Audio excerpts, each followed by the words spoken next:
A paz do Senhor, meu querido, minha querida, tudo bem com vocês? Que bom que nós estamos bem. Amém? Graças a Deus. Estamos aqui para dar prosseguimento ao nosso estudo Panorama Bíblico. E hoje, a nossa aula 49 e a parte B, onde nós estaremos falando a respeito do Evangelho e Igreja. Amém? Graças a Deus. Gostaria que você abrisse a sua Bíblia em Efésios capítulo 2, versículo 8, né? E também, enquanto você abre, eu quero dar dois avisos. Primeiro aviso não é nem aviso, é agradecimento por você já ter se inscrevido no nosso canal.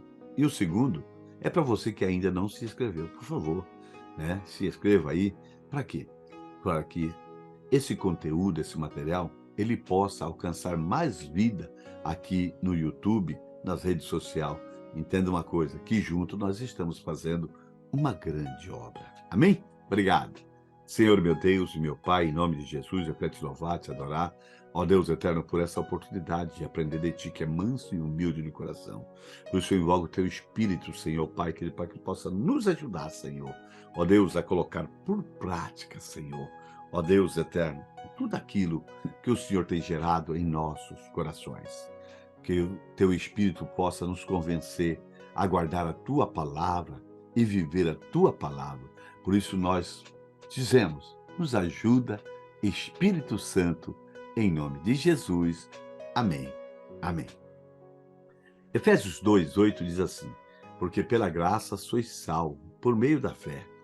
E isto não vem de vós, é dom de Deus. Amém? Queridos, na última aula nós fizemos uma introdução a respeito da igreja.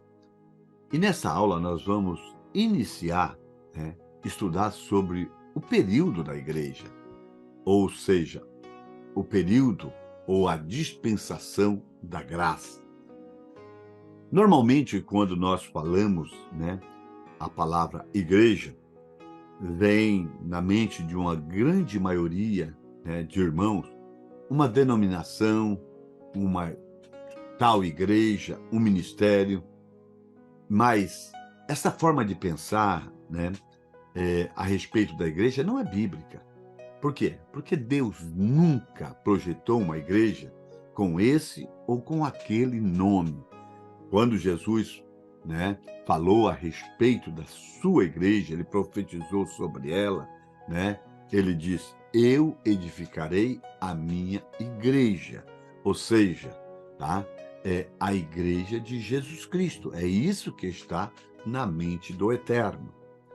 Para que nós possamos entender o que é a igreja do Senhor, nós temos que compreender algo que é fundamental, querido.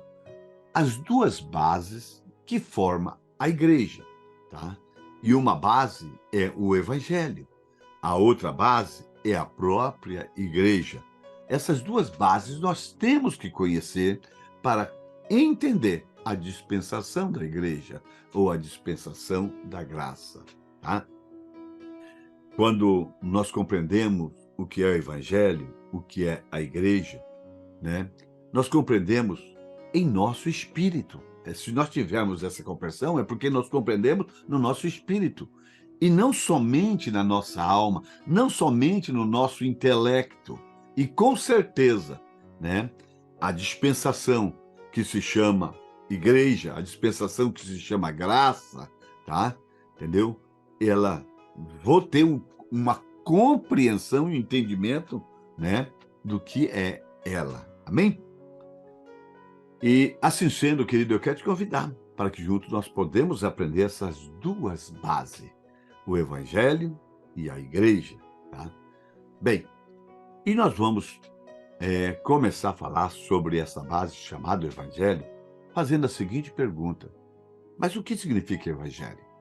Evangelho significa boas novas. Mas o que são boas novas, pastor Antônio? Boas novas são as boas notícias de salvação, Eu sei que a Bíblia ela tem inúmeros exemplos a respeito desse assunto, mas nós vamos aqui, ver o apóstolo Paulo respondendo aos Coríntios, acerca desse assunto. 1 Coríntios, capítulo 15, do versículo 1 ao versículo 4, quando ele diz: também vos notifico, irmãos, o evangelho que já vos tenho anunciado, o qual também recebeste e no qual também permaneceis, pelo qual também sois salvo, e se o retiverde, tal como vos tenho ensinado, se não é que creste em vão, porque primeiramente vos entreguei o que também recebi, que Cristo morreu por nossos pecados, segundo a Escritura, e que foi sepultado e que ressuscitou ao terceiro dia, segundo a Escritura. Queridos, quando nós olhamos aqui para o versículo 2, tá? Nós vamos ver uma pergunta, né? Pelo qual também sois salvo, né? Mas por que os coríntios tinham sido salvos? Paulo vai responder no versículo 1, né? O evangelho que já vos tem anunciado. Ou seja, então você tem sido salvo mediante ao evangelho, tá? E que é a graça de Deus, a palavra de Deus é a graça de Deus revelada para o homem. E aí, querido, nós vamos ver no versículo 3 e 4, né, Paulo trazendo o resumo do que é o evangelho para os coríntios. Veja bem, que Cristo morreu por nosso pecado, segundo as Escrituras, e que foi sepultado e que ressuscitou no terceiro dia, segundo a Escritura. Querido, isso é evangelho que Paulo está dizendo. Esta é a boa nova para o homem perdido. Ou seja, ele está dizendo, Jesus me substituiu. Querido, Jesus morreu no meu lugar, foi sepultado no meu lugar, ressuscitou no meu lugar. Assim sendo, quando eu aceito a Jesus como meu único e suficiente Salvador, eu morro para a vida, uma vida que não me levava a nada, que não me conduzia a nada, a não ser para o inferno. E agora, Cristo vive em mim para uma nova vida que nunca mais vai se acabar, pois a vida que Jesus nos dá, a vida que Jesus nos oferece, é uma vida eterna. A vida em Cristo é evangelho. A vida em Cristo, isto é evangelho, tá? Querido, a Bíblia vai dizer, tá? Aqui no capítulo 2 do livro de Efésios, né? Que nós estávamos mortos dos nossos delitos e pecado, né? Vai nos dizer também, né? Que nós estávamos sem Deus, né?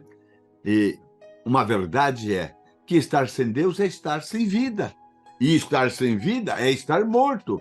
Então quer dizer que nós andávamos mortos, nós nos alimentávamos morto, nós caminhávamos morto. E quando chegasse o momento, né, da vida se esvair, né, quando nós morrêssemos, nós íamos para a morte eterna. Querido, o Deus que nós temos é Deus dos vivos. O próprio Jesus Cristo se preocupou em deixar para nós essa verdade em Lucas capítulo 20, no versículo 38. Ora, Deus não é Deus dos mortos, mas dos vivos. Porque para ele vivem todos. Se estamos vivos, é para ele. Se respiramos, é por causa dele. Por isso nós o glorificamos. Tá? Bem, eu não quero nem saber, tá, se o homem acredita ou não acredita. Mas esta era a situação do homem, perdido, sem Deus. Tá? Agora eu quero te dizer o seguinte, sabe? O Evangelho diz que essa situação de não havia nenhum justo sequer, ela ia mudar. Aquilo que Paulo diz em Romanos capítulo 3, do versículo 10 ao versículo 2, que ninguém busca a Deus, tá? Tá? Era justamente conhecido como a plenitude de Deus, em que Deus traz Jesus, e Jesus vai tomar o nosso lugar. Jesus morreu a nossa morte, para que agora nós vivemos a vida de Jesus, quer dizer, nós tenhamos vida nele. Isso é evangelho, querido. Só isso é evangelho e ponto final. E o apóstolo Paulo, né, ele vai pedir para que nós tenhamos conhecimento para não sermos enganados. O próprio Jesus vai dizer em 24 de Mateus, versículo 4, acautelai-vos que ninguém vos engane. Tá? Olha o que Paulo vai escrever aos Gálatas, no versículo 1 ao o versículo 8 do capítulo 1 e 9. Mas, ainda que nós mesmos, ou um anjo do céu vos anuncie outro evangelho, além do que já vos tem anunciado, seja anátema. Assim como já vos dissemos, agora de novo também vos digo, se alguém vos anunciar outro evangelho, além do que já recebeste, seja anátema. No versículo 8, né? Paulo vai dizer aos Gálatas, mas ainda que nós mesmos. Paulo é o escritor desse livro, tá? E Paulo, ele está se colocando, tá? No meio, tá? Ele está dizendo enfaticamente, ainda que eu mesmo apresente um outro evangelho, seja ele anátema, seja ele anátema. E o que significa anátema, pastor? Anátema significa maldito, significa reprovado, significa vergonhoso, opróbrio, excomunhão, execração. Isso significa anátema, ou seja, se ainda que eu lhe apresente um outro evangelho, seja ele maldito, tá? E o apóstolo Paulo vai continuar no versículo 9 falando com os Gálatas, tá? Veja bem, olha o que ele diz aqui no versículo 9, tá? Ó, anuncie outro evangelho além do que já recebeste, tá? Além do que recebeste. Ele recebeu de quem? De Paulo. Que evangelho que ele recebeu de Paulo? O evangelho puro, tá? Seja ele anátema, tá? É isto mesmo. Querido, nós temos que entender que Jesus morreu, foi sepultado e ressuscitou ao terceiro dia no nosso lugar e ponto final. Não existe outros evangelhos de Deus, não existe outros salvadores, não existe outros mediadores, não existe nada, só existe Jesus. Aleluia! Porque Paulo está dizendo, veja bem, se um anjo do céu vos anunciar outro evangelho, tá?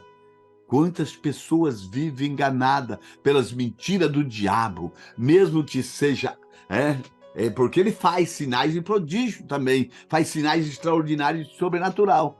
Ainda que nós mesmos um outro anjo vindo do céu, seja maldito, seja anátema, seja vergonhoso, seja rejeitado, reprovado. Aleluia! Se não for evangelho, filho, querido, presta atenção. Paulo está dizendo, em outras palavras, se não for evangelho, é maldição. É maldição. Se não for evangelho, é maldição. Veja bem, querido, quando eu olho para essas passagens, eu entendo uma coisa. Deus revelando o amor pela raça humana. E por amor à raça humana, ele revela a importância do evangelho para nós. Como essa passagem que Deus está nos avisando. Olha, vou ministrar para você outros evangelhos. Vou apresentar para você evangelhos adulterados, tá? Mas ele também vai falar assim, olha, não pode haver nada aquém do evangelho que eu já te ensinei. E nada além do evangelho que eu já te ensinei. O evangelho do Senhor, tá? Não adianta aumentar, não adianta tirar. Não. Todos estão debaixo de maldição, tá? Todos vão ficar embaixo de maldição. Querido, assim sendo, nós entendemos que o evangelho é a base. é a base dessa dispensação da graça.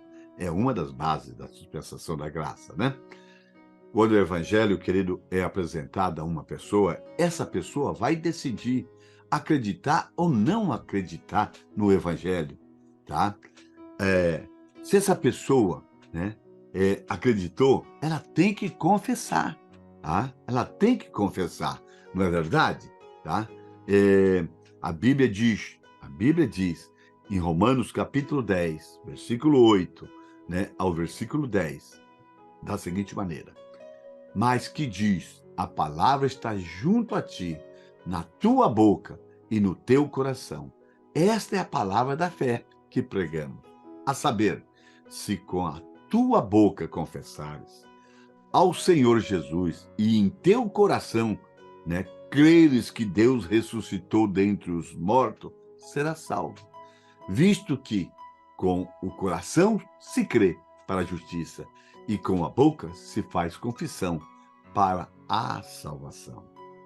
Queridos, se nós acreditamos que Jesus ressuscitou, tá? É porque nós acreditamos que Jesus morreu e que Jesus foi sepultado. É por isso que o texto cita tão somente: se creres que Deus o ressuscitou. Quem é que ressuscitou Jesus? É Deus, por meio do Espírito Santo. Amém? Veja bem, o Espírito Santo vai direto ao assunto e revela a base, revela a verdade, né? Ele está dizendo, sem o Evangelho, ninguém pode ser salvo. Sem o Evangelho, ninguém pode ser salvo. Olha, por que tem que confessar com a boca? Não basta tão somente, né, acreditar no meu coração? Muita gente, né, acredita que é isso. Veja bem o que a Bíblia fala. Tá? Quando nós olhamos para esta palavra, né, nos contextos, nós vamos entender que a palavra coração, ela significa espírito aqui neste lugar. Então Deus está falando ao espírito. Assim sendo, quando você acredita com o coração é o teu espírito, né? E se esta verdade está no teu espírito, entra no teu espírito, esta verdade vai migrar para a sua mente, né? E na sua mente, no intelecto. E essa vai passar a ser uma verdade para a tua alma, porque veio do espírito. Vemos, querido, o espírito e a alma atuando, eu sendo convencido, né, pelo Espírito Santo de Deus, tá? Que fala ao meu espírito, que recebe essa palavra e que faz com que essa palavra migra para a minha alma, no meu intelecto, e o Espírito Santo me convencendo, né? Você tem que lembrar uma coisa, querido: nós somos tricotômico, nós somos trino, nós somos um espírito que tem uma alma e que possui um corpo, tá?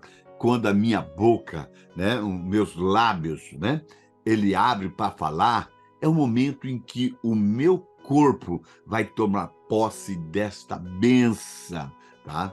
Na hora em que nós falamos, eu creio, eu entendi que eu era pecador, eu creio, eu entendi que Jesus morreu no meu lugar, eu aceito a Jesus como o meu único Senhor, né, da minha vida, como o único Salvador da minha vida. Quando nós falamos desta maneira, nós estamos assinando esta verdade no mundo espiritual. Por isso, toda palavra que sai da nossa boca, ela é muito importante. O próprio Jesus disse em São João, capítulo 6, 33, na parte C, né, que as suas palavras é espírito e vida. Por isso que nós entendemos que quando falamos, né, nós estamos selando no mundo espiritual aquilo que estamos confessando. Jesus é a palavra de Deus e nós fomos criados à semelhança de Deus. E quando declaramos com os nossos lábios, Quando nós cremos, porque cremos e aceitamos o evangelho para a nossa vida, né? Essa atitude, tá, vai causar um abalo no mundo espiritual, um abalo tremendo, tá? E os demônios que estão ao nosso redor vai ficar todos perturbados. É desse jeito. Querido, a Bíblia declara que nesse momento há festa no céu, quando um pecador se arrepende do seu mau caminho. Ah, o espírito, a alma e o corpo toma posse da salvação. Aleluia! Glória a Deus! Amém, amém. Graças a Deus. Amém, querido? Deus vos abençoe em Cristo Jesus.